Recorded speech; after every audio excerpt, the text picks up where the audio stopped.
హైదరాబాద్ జిల్లా బౌద్ధ్ నియోజకవర్గ కేంద్రానికి ఫైర్ స్టేషన్ మంజూరు చేయాలని బౌద్ధ్ బచావో కమిటీ ఆధ్వర్యంలో అఖిలపక్ష నాయకులు ఆందోళన చేపట్టారు.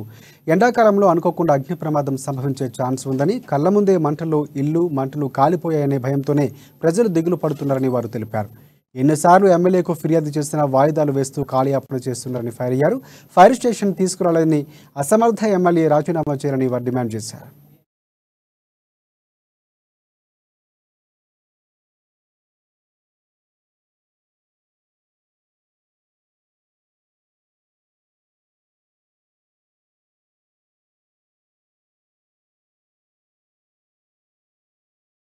మా బోర్డు ప్రాంతానికి న్యాయం జరుగుతుందని ఇక్కడి ప్రజలంతా తెలంగాణ ఉద్యమంలో ముందంజలో ఉండి పోరాటం చేసిండ్రు. 2 సార్లు స్థానిక ఎమ్మెల్యే ఇక్కడ రాథోడ్ బాబురావు సార్ గెలిచినప్పటికీ కూడా బోర్డు ప్రాంతాన్ని పట్టించుకోకుండా నిర్లక్ష్యానికి గురి చేస్తుండ్రు. ఇక్కడ అగ్నిమాపక కేంద్రం గురించి ఎన్నోసార్లు డిమాండ్ చేసినాము.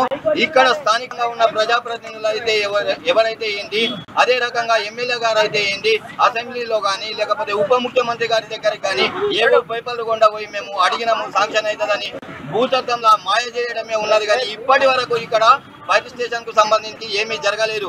ఇక్కడ దాదాపుగా ఎవరైతే అగ్ని ప్రమాదాలకు గురై ఆస్తి నష్టం కోల్పోతుందో దాన్ని ఏదో ఒక రకంగా ఎంతో కొంత మేము మంచి కొన్ని చేసుకొని సాయం చేయగలుగుతున్నాం. కానీ ఒకవేళ ప్రాణ నష్టం జరిగితే ఆ ప్రాణ నష్టాన్ని మనం